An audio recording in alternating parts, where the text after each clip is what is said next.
अच्छा जी, बिस्मिल्लाहिर्रहमानिर्रहीम। आज बेटा जो हमारा टॉपिक है वो है रिलेटिव एटॉमिक मास के हवाले से। अच्छा, रिलेटिव एटॉमिक मास से सबसे पहले व्हाई इट इज नीडेड, इसकी ज़रूरत क्यों पेश आती है? वो कहता है as mass of an atom is too small. क्योंकि आपको पता है बेटा किसी भी एटम का जो मास होता है वो बहुत ही स्मॉल होता है। इसी वजह से वो कहता है जो है ना ये रिलेटिव एटॉमिक मास की हमें ज़रूरत पड़ी है, इसीलिए हमने इसको जो है ना यूज़ किया है।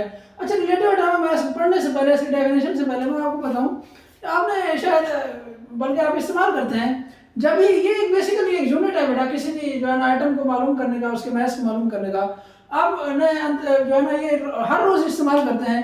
जब भी आपके सामने ये दर्जन की बात की जाती है तो आप कहते हैं ये 12 के इक्वल है, चाहे वो कोई भी चीज़ हो, केले का दर्जन हो, किसी भी चीज़ का दर्जन हो, आंडू का दर्जन हो, आप यही कहते हैं कि ये 12 के इक्वल होगा। ये कॉमन सेंस की बात है। इसी तरह रिलेटिव एटॉमिक मास की जब भी बात आएगी बेटा, ये किस चीज के इक्वल होता है? ये 1.66 × 10⁻⁻24 ग्राम के इक्वल होता है। बेसिकली यही चीज है। वो कहते हैं रिलेटिव, इसकी डेफिनेशन की तरफ चलते हैं। वो कहते हैं relative atomic mass of an element is the average mass of an atom that element as compare to 1/12 of the mass of an atom.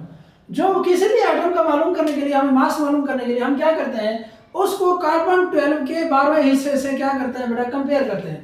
उसकी बात मैं थोड़ा सा इसको एक्सप्लेन करता हूँ। कार्बन 12 को बेटा आप देखें, मैं मिसाल करता हूँ, ये जो है ना कार्बन 12 का, ये कार्बन का एक एटम है। क्या है? कार्बन का एक एटम है। अब इसकी क्या करता है वो, इसके वो 12 टुकड़े करता है। 1 2 3 4 5 6 7 8 9 10 11 12। अब देखें ये 12 टुकड़े इसके हो गए। अब वो क्या करता है, अब ये एक टुकड़ा किस चीज के बराबर है? 1/12 के। समझने की कोशिश करें बेटा, कार्बन 12 का मतलब ये है कि उसके कार्बन को कहता है कंपेयर टू 1/12 ऑफ कार्बन। मिसाल के, अच्छा मैं एक और एग्जांपल ले लेता हूं। आपने देखा होगा, मैं एक तराजू ले लेता हूं, ये देखें, इसके एक साइड पे मैं क्या करता हूं, ऑक्सीजन का एक एटम रख देता हूं। ये ऑक्सीजन का एटम है। अब इस साइड पे मैं क्या करता हूं, यही जो टुकड़े हैं इसके 1/12 पार्ट हैं ये इसके कार्बन के, मैं इसको क्या करता आता हूं, यहां पे रखता जाता हूं। जिस तरह आपने देखा होगा ये जो तराजू वगैरह रखे होते हैं, आप कहते हैं कि 5 किलो दे दें, चीनी दे दें, तो वो क्या करता है बेटा, इस साइड पे वो जो है चीनी डाल रहा होता है, इस साइड पे वो 5 किलो का वेट रख देता है, और इस साइड पे क्या करता है वो चीनी डालता जाता है। जब वो उसकी इक्वल हो जाती है फिर वो खत्म कर देता है, वो बस कर देता है, वो कहता है कि इसकी इक्वल है। अब यहाँ पे भी यही बात है। ये देखिए क्या है, ऑक्सीजन है। ये क्या है बेटा, ऑक्सीजन का एक एटम है।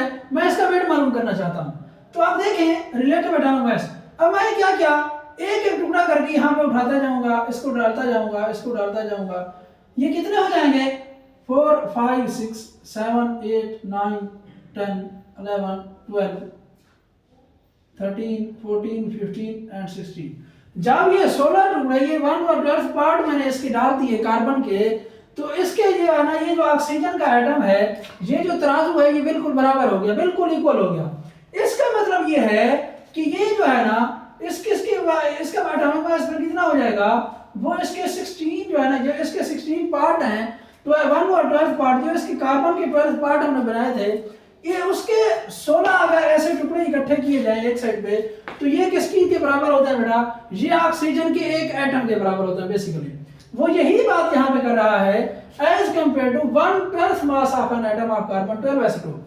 अच्छा, आइसोटोप क्या होते हैं? आइसोटोप बेटा ऐसे जिनका एटॉमिक नंबर सेम होता है बट मास नंबर डिफरेंट होता है, ऐसे एलिमेंट को हम क्या कहते हैं? आइसोटोप्स कहते हैं। ये आइसोटोप हम आगे जाके पढ़ेंगे, पूरी डिटेल के साथ पढ़ेंगे, और इसके क्या फंक्शन क्या होते हैं, इसके इस्तेमाल क्या है, यूजेस क्या है, एंड सो ऑन। मेरे ख्याल में यही जो है इंटरेस्टिंग बात थी। ये उधर नहीं लिखी हुई, ये चीजें आपको समझने के लिए जो है ना मैंने ये किया है।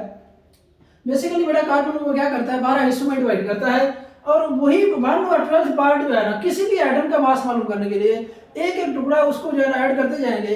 तो वो जब इस चीज का तराजू, जैसे देखिए मैंने यहाँ पे लिखा हुआ है, तराजू बनाया हुआ है बल्कि, देखें अब ये जब इस चीज के इक्वल होगा, जब मैंने 16 जो है ना ये पार्ट्स इसके कार्बन के यहाँ पे डाले हैं, उसके बाद ये जो तराजू है ये बिल्कुल क्या हो गया बेटा, इस चीज के इक्वल हो गया कि ये जो है ना, ये इसके जो है ना, इसके पार्ट के बिल्कुल इक्वल हो गया। जब 16 पार्ट इसके कार्बन जो है ना 12 के मैंने डाले इस साइड पे, तो इस साइड का जो ऑक्सीजन का मास था, ये जो तराजू था, बिल्कुल लेवल हो गया।